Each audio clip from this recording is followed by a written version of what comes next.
The world is changing. For decades, globalization was dominant. Now we witness a shift. Deglobalization is the new reality. This essay explores this shift. It analyzes causes and consequences. Globalization boosted trade. Deglobalization retreats from integration. This essay examines this phenomenon.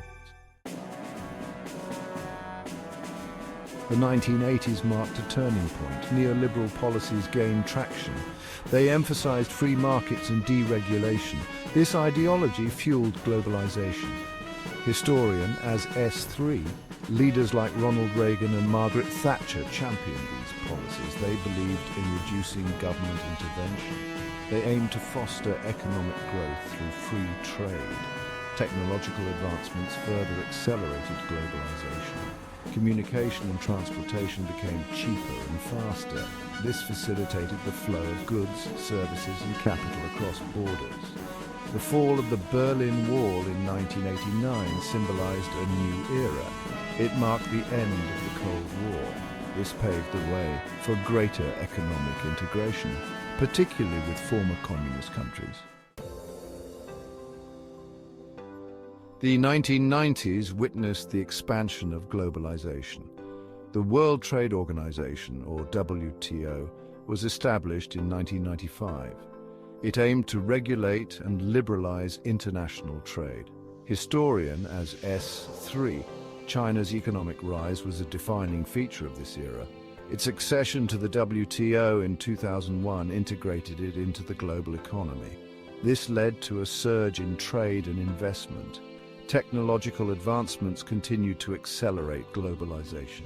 The internet emerged as a powerful force. It connected people and businesses worldwide, further facilitating trade and communication. This era saw the rise of multinational corporations. They established global supply chains, taking advantage of lower production costs in developing countries. This led to increased efficiency and lower prices for consumers. The 2000s exposed the drawbacks of globalization. While it brought prosperity to many, it also created inequalities. Manufacturing jobs shifted to lower-cost countries. This led to job losses in developed nations. Economist as S1, the 2008 financial crisis further shook faith in globalization. It highlighted the interconnectedness of global markets. It also exposed the risks associated with financial deregulation. Economist as S1. The rise of China as an economic powerhouse also fueled anxieties. Some viewed its growing influence as a threat. Concerns about unfair trade practices and intellectual property theft emerged. Economist as S1, these challenges led to growing skepticism about globalization. People questioned its benefits and highlighted its costs. This paved the way for a shift towards deglobalization. Section 5. Nationalism on the Rise, 2010s, a turn inward. The 2010s witnessed a resurgence of nationalism and protectionism. The global financial crisis had left its mark. It fueled resentment towards globalization and its perceived inequalities.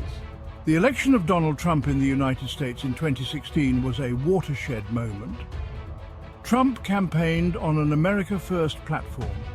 He promised to bring back jobs and renegotiate trade deals.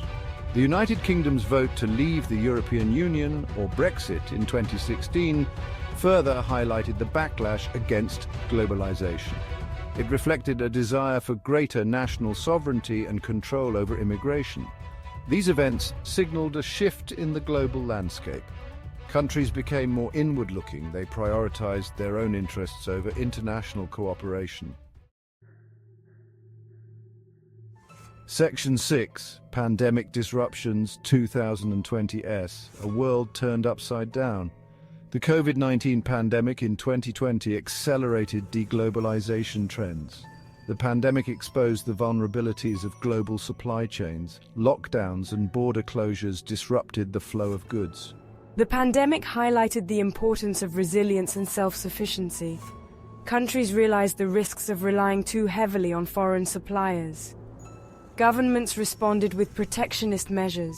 They imposed export restrictions and prioritized domestic production. This further hindered global trade. The pandemic also accelerated the adoption of digital technologies. Remote work and online shopping became the norm. This could have long-term implications for globalization, potentially reducing the need for physical movement of people and goods.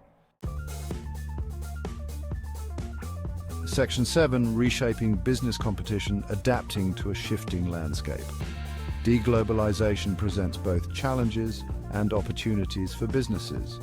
Companies are adapting by rethinking their supply chains. They are moving production closer to home or diversifying their suppliers. Innovation is crucial in this new environment. Companies are investing in automation and advanced manufacturing technologies. This helps them remain competitive despite rising labor costs. Companies are also focusing on regionalization. They are tailoring their products and services to specific regional markets. This helps them mitigate the risks associated with global trade tensions. The ability to adapt and innovate will determine winners and losers in this new era. Companies that can adjust to changing market dynamics will be better positioned for success. Section 8, International Trade, Navigating New Barriers. De-globalization has led to a rise in trade barriers. Governments are imposing tariffs and quotas to protect domestic industries. This has increased the cost of doing business internationally. Production costs are also rising due to supply chain disruptions and reshoring. Companies are facing pressure to raise prices, which could impact consumer spending. International trade is shifting towards regional markets. Trade agreements between neighboring countries are becoming more common. This allows them to reduce their reliance on global supply chains. The future of international trade remains uncertain. Deglobalization could lead to a more fragmented global economy.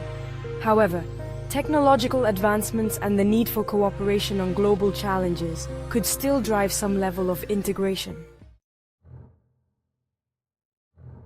Section 9, Geopolitical Tensions, Adding Fuel to the Fire.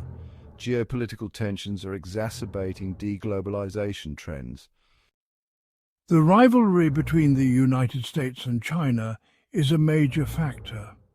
It has led to trade wars and restrictions on investment.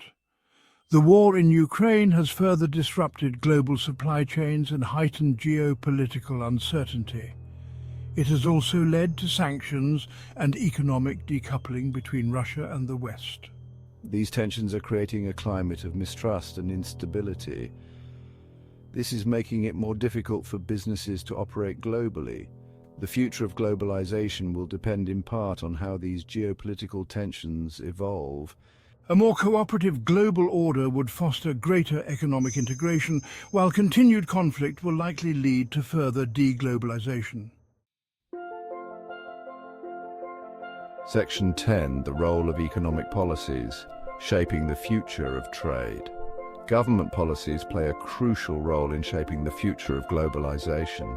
Protectionist measures can accelerate deglobalization.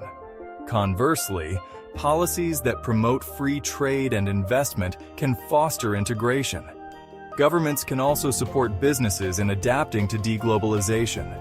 This includes providing incentives for reshoring, investing in workforce training, and fostering innovation. International cooperation is essential to address global challenges that require collective action. This includes issues such as climate change, pandemics, and cybersecurity. The choices that governments make in the years to come will determine whether deglobalization becomes a permanent feature of the global economy or whether we see a return to greater integration. Navigating the uncertain future. Deglobalization is reshaping the global economic landscape. Driven by economic nationalism, geopolitical tensions, and the COVID-19 pandemic, businesses and international trade are profoundly affected. Companies are adjusting their supply chains and focusing on regional markets. The future of globalization remains uncertain. Adaptability, innovation, and strategic planning are crucial for success.